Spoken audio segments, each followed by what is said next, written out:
ಪತ್ರಿಕಾಗೋಷ್ಠಿಯನ್ನು ಕರೆದಿರುವಂಥ ಉದ್ದೇಶ,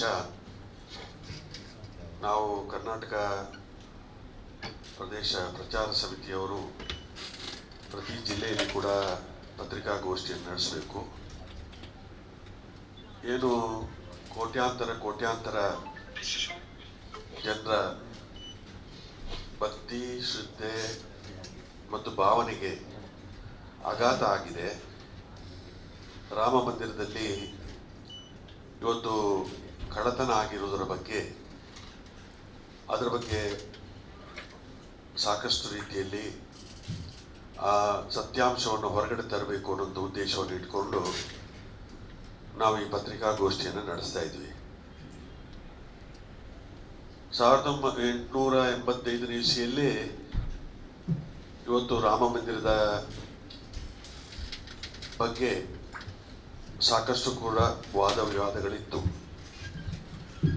ಆದರೆ 1989 ಇಸವಿಯಲ್ಲಿ ಹಿಮಾಚಲದಲ್ಲಿ ನಡೆದಂಥ ಬಿಜೆಪಿಯವರ ಕಾರ್ಯಕಾರಿ ಸಮಿತಿಯಲ್ಲಿ ರಥಯಾತ್ರೆಯನ್ನು ಮಾಡಬೇಕು ಅಂತೇಳಿ ತೀರ್ಮಾನವನ್ನು ಕೈಗೊಂಡ್ರು. ಅದು ಮಾತ್ರ ಅಲ್ಲ, ಅಲ್ಲಿ ಮಾತ್ರ ರಥಯಾತ್ರೆ ಆಗಿರುವಂಥದ್ದಲ್ಲ.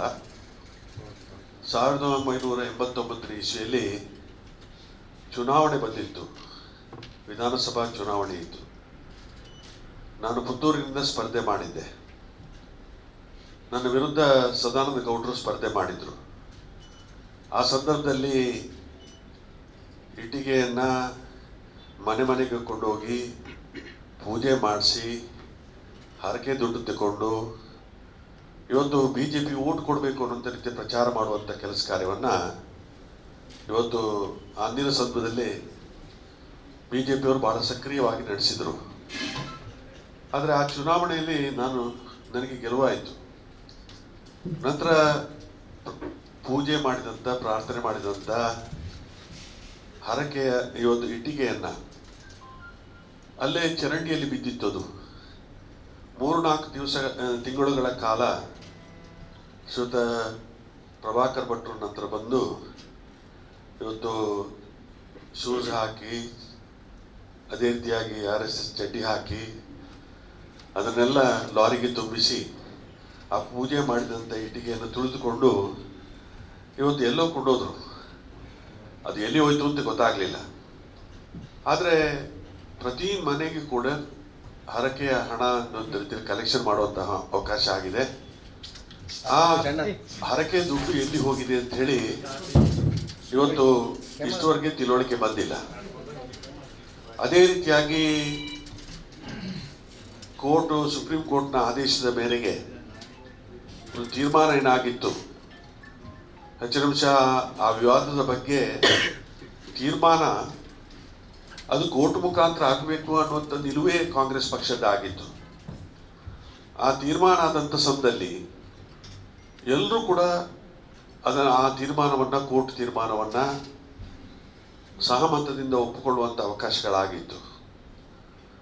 ಕೋರ್ಟ್ ಏನು ಆದೇಶ ಮಾಡಿದೆ, ಆ ಸಮಯದಲ್ಲಿ ಟ್ರಸ್ಟಿಗಳನ್ನು ನೇಮಕಾತಿ ಮಾಡುವಂಥ ಸಮಯದಲ್ಲಿ ಇವತ್ತು ಒಂದು RSS ಮತ್ತು ವಿಶ್ವ ಹಿಂದಿಗೆ ಸಂಬಂಧಪಟ್ಟಂಥವರನ್ನೇ ಅದರಲ್ಲಿ ಸೇರ್ಪಡೆ ಮಾಡಿಕೊಂಡು ಟ್ರಸ್ಟಿಗಳನ್ನು ನೇಮಕಾತಿ ಮಾಡುವಂಥ ಅವಕಾಶ ಆಯಿತು.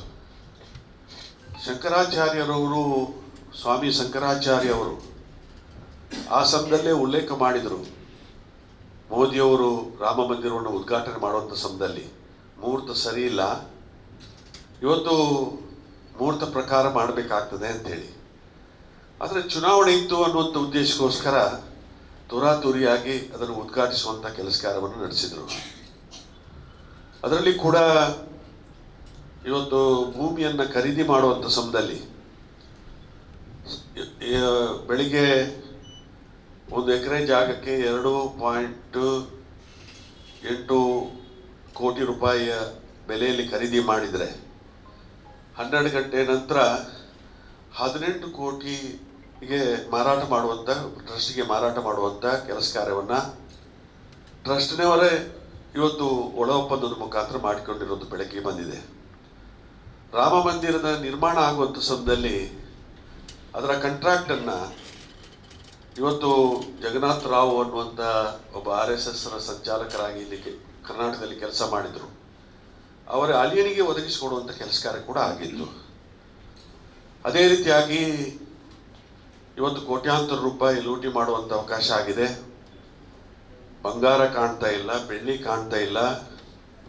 ಏನು ಭಕ್ತಾಭಿಮಾನಿಗಳು ಭಾವನಾತ್ಮಕದಿಂದ ಇವತ್ತು ಅನೇಕ ಕಾಣಿಕೆಗಳನ್ನು ಕೊಟ್ಟಿದ್ದಾರೆ, ಅವನ್ನೆಲ್ಲ ಕೂಡ ಇವತ್ತು ಕದ್ದು ಇವತ್ತು ಬೇರೆ ಬೇರೆ ರೀತಿಯಲ್ಲಿ ಕರ್ನಾಟಕ ರಾಜ್ಯದಲ್ಲಿ ಕೂಡ ಬಂಗಾರವನ್ನು ತಂದು ಕರಗಿಸಿದ್ದಾರೆ ಅನ್ನುವಂಥ ದೂರಿದೆ. ಇಂತಹ ಸಮಯದಲ್ಲಿ ಇಡೀ ರಾಮ ಭಕ್ತರು ಬಹಳಷ್ಟು ನಮ್ಮ ಕರಾವಳಿ ಪ್ರದೇಶ ಅಂತೂ ಎಷ್ಟೋ ವರ್ಷಗಳಿಂದ ಇವತ್ತು ರಾಮದೇವರನ್ನ ಭಜನೆ ಮುಖಾಂತರ ಪ್ರಾರ್ಥನೆಗಳ ಮುಖಾಂತರ ಆರಾಧಿಸುವಂಥ ಕೆಲಸ ಕಾರ್ಯ ನಿರಂತರವಾಗಿ ನಡ್ಕೊಂಡು ಬಂದಿದೆ. ಇವತ್ತು ರಾಮದೇವರ ಮರ್ಯಾದಾ ಪುರುಷೋತ್ತಮ ರಾಮದೇವರನ್ನ ಈ ವಿವಾದಕ್ಕೆ ತಂದು ಬೀದಿಗೆ ತಂದು ರಾಮದೇವರ ಹೆಸರಿನಲ್ಲಿ ಇವತ್ತು ಬೇರೆ ಬೇರೆ ರೀತಿಯಲ್ಲಿ ಲೂಟಿ ಮಾಡುವಂಥ ಕೆಲಸ ಕಾರ್ಯವನ್ನು ಇವತ್ತು ನಡೆಸಿದ್ದಾರೆ. ಮೋದಿಯವರು ಒಂದು ಮಾತು ಹೇಳಿದರು, ನಾ ಕಾವುಂಗ ಕಾಣೆ ದುಂಗ.